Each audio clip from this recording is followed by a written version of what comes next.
Welcome back. I'm gonna do a little pattern. I pulled a stencil out of my stash. This is Faber-Castell. It's like a cardboard stencil. And then I just took this Five Below book that I've been working out of. It's just a $5. Oh, I think it might even be a $3 now. I think about it. Book where I've been just kind of been doing patterns in it. And I thought I'd play with these Kuretake graphite colors. The graphite brown, the graphite red. But I thought I would do the yellow, the green, and the blue, which really look more like a green, blue, and gray. But, you know, what are you going to do? Can't argue with color naming. They didn't ask me. So let's I'll just wet them. Let's see what kind of patterns we can come up with here. Oopsie, my brush feels a little stiffy. Still got a little something in it from my last session. All right, let's see. We're just going to kind of play with some colors here and just paint some shapes, I think. I haven't done this shape yet. I tend to like the smaller ones a bit better, but this is the graphite yellow, which reads way more green. It's hard to call it yellow when it looks so green, but you know what? I'm going to bring this down just a little. Seems like it looks so dark on my little preview screen.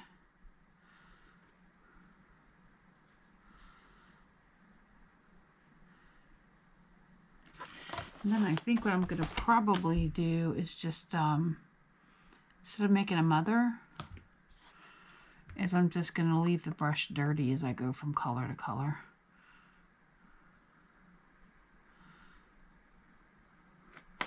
And let's see. Oop. All right, let's move out the way the colors we aren't using. Let's move back in. Okay. So I just used the yellow. Now I'm going to go to the green. This is so hard to call it that color, but all right, whatever.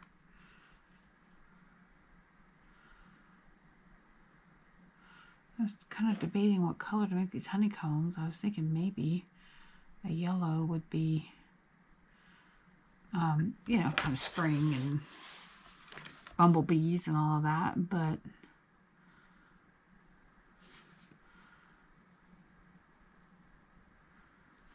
I may. And this is not great paper, so I'm not real sure how tolerant it's going to be of me scrubbing a lot or trying to pick a lot up, but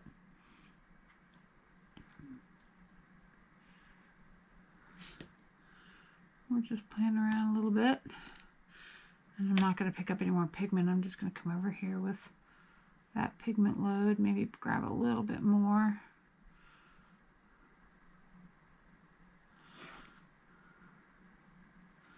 I really like how muted these colors are. Get this guy out of the way. Don't need that now.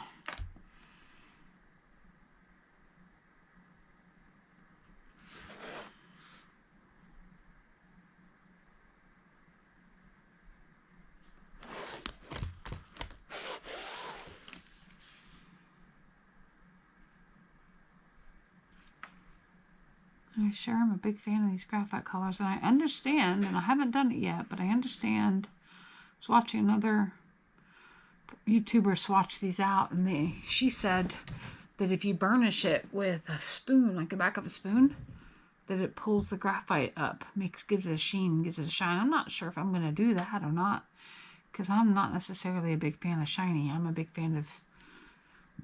bigger fan, I should say, of muted and rustic and grungy is the right word, but whatever.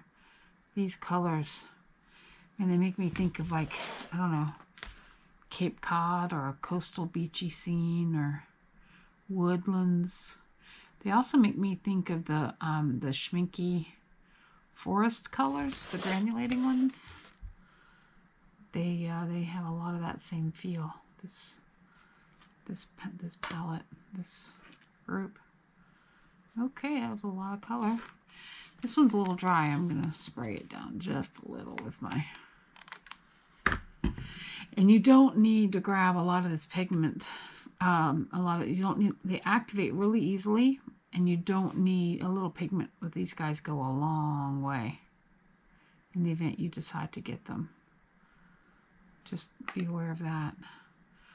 All right, let's go back over here. We're just having a little fun with some paint. And this is often what I do in between projects.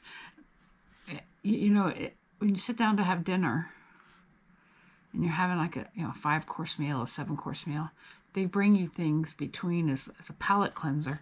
I kind of come to think of these little exercises as my palate cleanser between projects when I'm working on things. It gives me a chance to really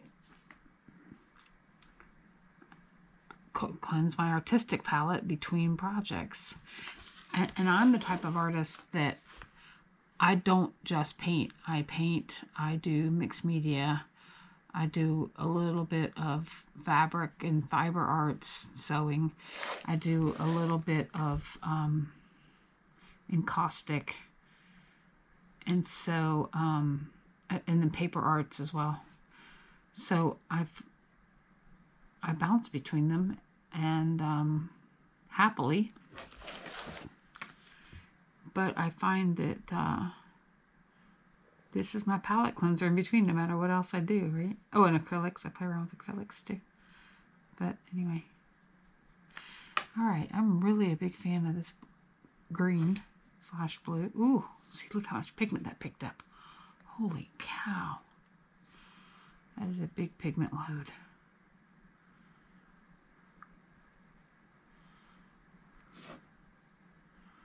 This might be my favorite color out of the bunch, this middle one. But I thought I'd play around with these three together in a little exercise just to see how they look together. And a little watercolor pattern. And you don't even need, so if you don't have stencils, one of the things you can do is you can go and get like cereal box and take an X-Acto knife and cut out shapes, or if you've got the paper punches, you can still take that same cereal box and use those paper punches to just make a little pattern, and then you just trace it on the on your little notebook. And it doesn't even have to be the $1 or the 5 and below notebooks. It could be, one from Walmart. Walmart sells some inexpensive watercolor booklets, or, notebooks, paper. You can just sit here and play with patterns.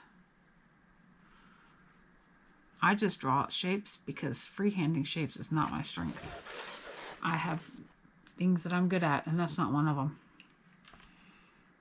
But anyway, don't feel like you have to go out and buy anything. I'm trying not to influence anybody to buy anything. I'm really trying to use my stash this year. Play with all the toys in my own toy box. And I am trying to de-influence anybody from buying anything by making some suggestions of how you could do this without going and purchasing anything. But if you happen to have these or any other watercolors in your stash that you just haven't touched and you bought them and you've been waiting for the project to use them on, don't wait. Get out some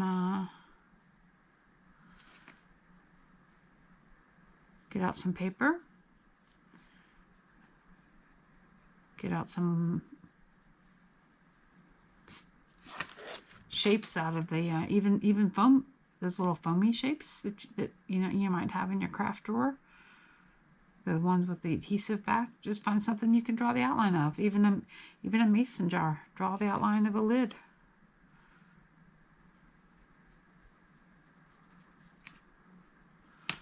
And just put paint down on paper. You might surprise yourself what you make. You might make something by accident that you really, really like. Or you might just use some muscles and create some muscle memory and some repetition of practice before you know it, you've got something kind of cool. These kind of look like rocks too. Wouldn't this be fun to use to paint rocks? Like if you're doing a I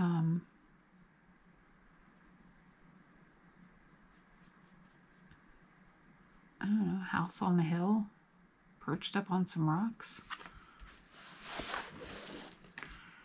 These would be great, I think. Partly because they're granulating in a way, and partly because they just have that earthy look to them. And these are much more affordable than the Schminckes. No offense, Schmincke, but you guys are a little pricey. Doesn't mean we don't love you. We do. But we're just trying to be more responsible with our spending this year.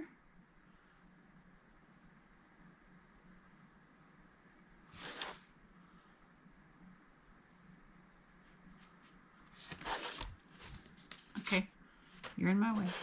And I blurbed right there. But you know what? It is fine. You know why? It's just practice. Just having a bit of painty fun. Yeah. See how I like how that blends. I still had a little bit of the green in it, and then I grabbed some blue, and I know I'm saying the wrong names, but how do you call that yellow? How can you call that yellow? I can't. I won't. I shan't. I'll do these other three next because they're kind of the warmer colors, and these are the cooler ones. Coolish. Oh yeah, I'm a big fan of these 6 colors. Big fan. Yeah. Mind the paint. Don't get your pinky in it. Too late. Oh yeah.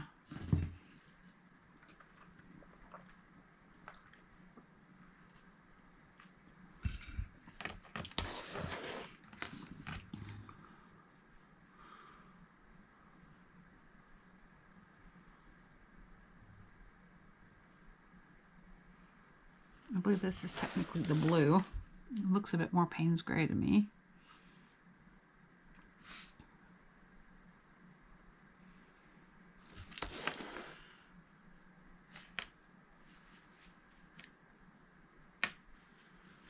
Now I grabbed a little bit of the green, which looks blue.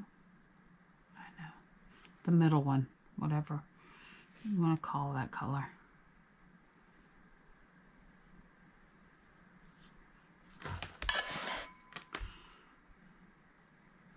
You know, I can see like a little stone wall running alongside a cottage with these, right?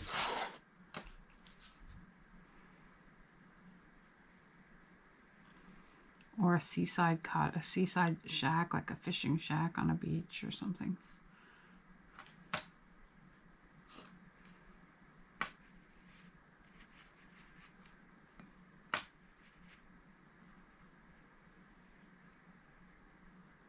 That looks really pretty watered down.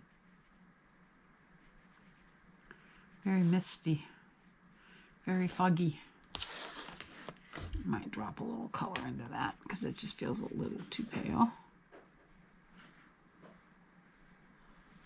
Maybe get yourself a little $3 notebook or pull something out of your stash that you already got and just throw a bunch of patterns on it. And then when you can't think of anything else to do, can't quite get inspired to start something new or pick up the last thing you were working on.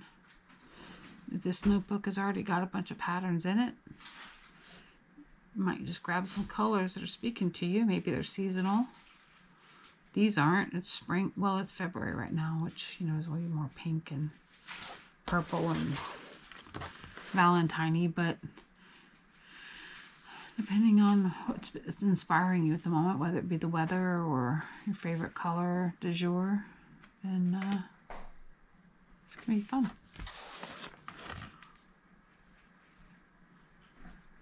And if you like choking it down here, choke it. If you like going back here, go back here. There's no rules. If you're painting, rules are out the door. We're all just having a bit of fun trying to find some inspiration. Find something that makes our heart sing, right?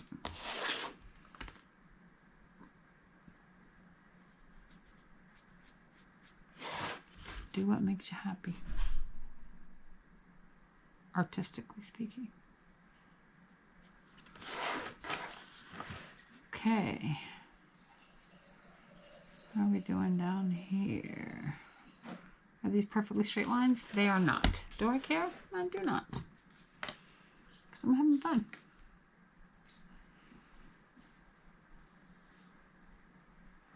Alright, next to last row.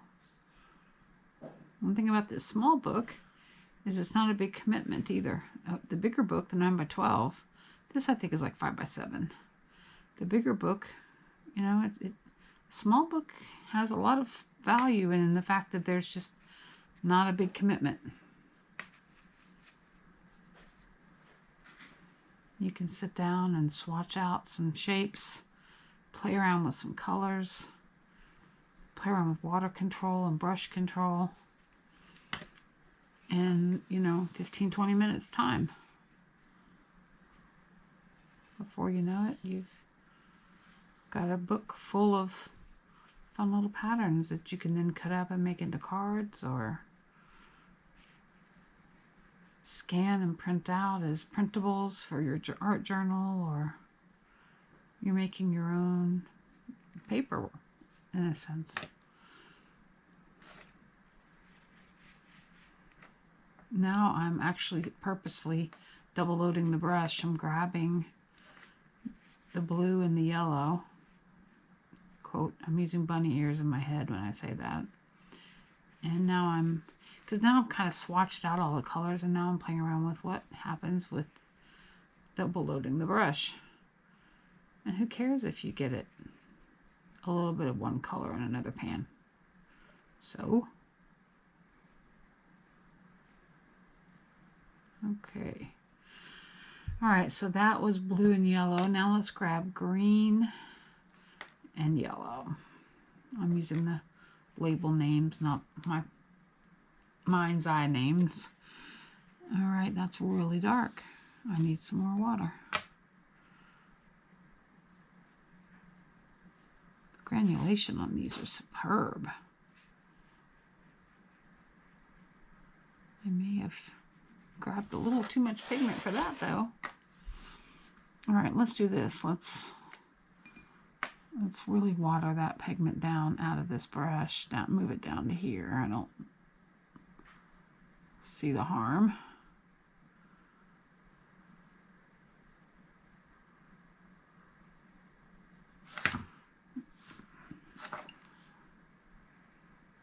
Because this is just going to be so dark. Even when it dries, I'm afraid it's going to be virtually black the way it's going.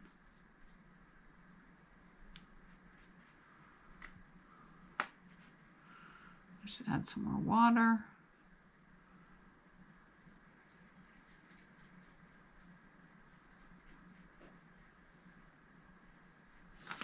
Now I'm going to add a whole bunch of water here and do this one here. It's still got all that pigment in this brush.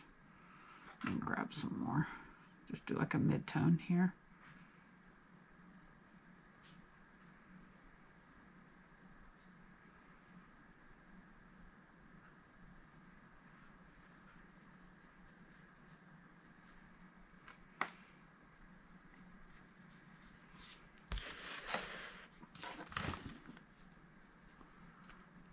Grab some water and dilute that bad boy.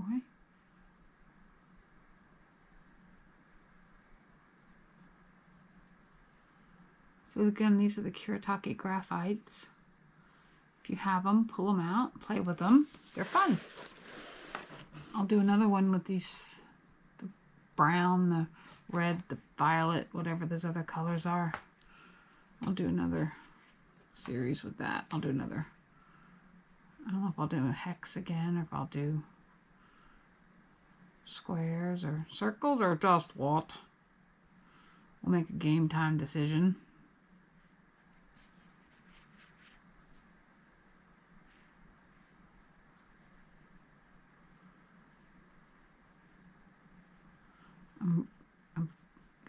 anxious to see what they look like dried down, because some of these that are already dried look really spectacular. It's one thing to swatch them, it's quite another to actually do some patterns like this with them. But you know, 20 minutes, here we go. We're just about to the end, and this didn't take any time at all.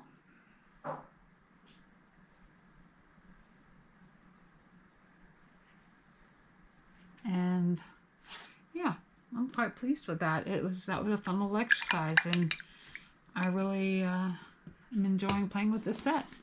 So I will see you again next time. We'll do these other 3. We'll get in the screen there. There we go. Can't see them, the glare. Sorry about that. Oh well. They're a little dark anyway. It's really hard to see much. But thanks for stopping by. We'll see you again soon. Bye.